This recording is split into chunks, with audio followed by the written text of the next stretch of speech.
अरे जो केचुआ होते हैं हमारे किसानों के मित्र होते हैं। और इस समय देखिए जो कंडीशंस आ रही है खेतों में, पहले जाते थे, आप भी जाते होंगे, हम लोग भी थे, तो बरसात में घर के अगल बगल बहुत सारे केचुए आते थे, लेकिन अब नहीं है। तो इनका यानी अस्तित्व तो खतरे में पड़ गया। और होते हैं किसानों के मित्र। तो जो हम बोल रहे हैं कि उत्पादन अच्छा मिलेगा, कहाँ से उत्पादन अच्छा मिलेगा? एक्चुअली जो खेत में होते हैं ना, तो मिट्टी को खाते हैं, जो सड़े गए होते हैं खाते हैं, फिर उनका जो काष्ठ निकलता है वो खाद बनता है। और उसमें जो खाद बोलते हैं केचुए की खाद में, उसमें सभी पोषक तत्व ज्यादा मात्रा में होते हैं। वो पौधों के अनुकूल होता है। उसमें जो खेत में डालते हैं ना, हमें फूल के लिए दवा हार्मोन डालते हैं फूल वाले, उसमें हार्मोन्स भी होता है। तो अगर उनका अस्तित्व खतरे में पड़ा है, ऐसा क्यों हुआ कि जब ज्यादा मात्रा में हमने यूरिया, डीएपी, कीटनाशक, कवकनाशक, खरपतवारनाशी डालने लगे और बहुत ज्यादा मात्रा में डालने लगे, तो वो क्या है, जहर ही तो है।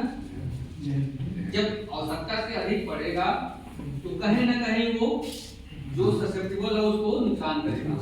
तो केचुआ तो हमारे बड़े हैं, उनका अस्तित्व खतरे में पड़ा।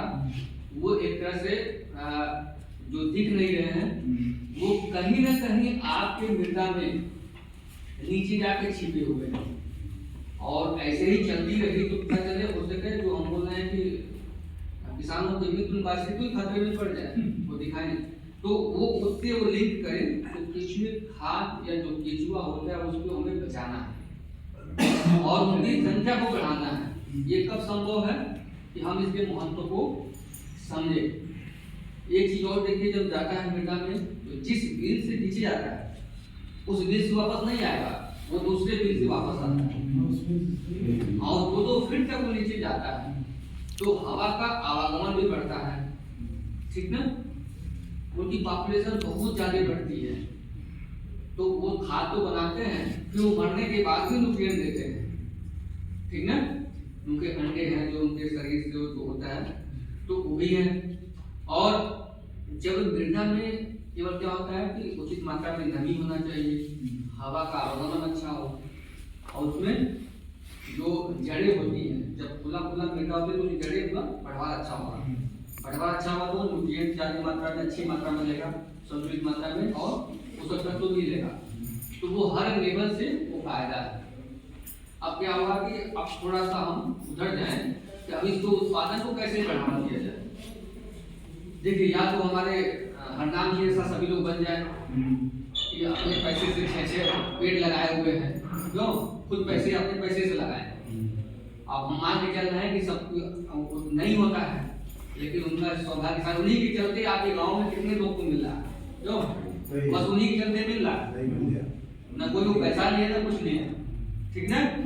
तो उनका धन्यवाद करिएगा, और जैसा वो किए हैं वैसा ही करना है, ठीक है।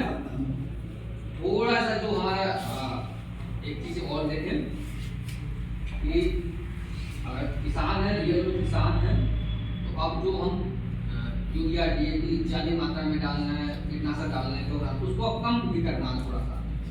जब इसकी मात्रा बढ़ाएंगे, प्रोडक्शन करेंगे, तो उसकी मात्रा कम करते हैं। मृदा के अंदर देखिए ऑटोमेटिक कुछ क्षमताएं होती हैं कि अगर वो नहीं डालेंगे ना, थोड़ा सा अलग जो पैकेज फॉलो करने लगे, 3 रखे और 4 2 12 हो गया, वो 3 लगभग 3 फीट की होनी चाहिए, तो हाँ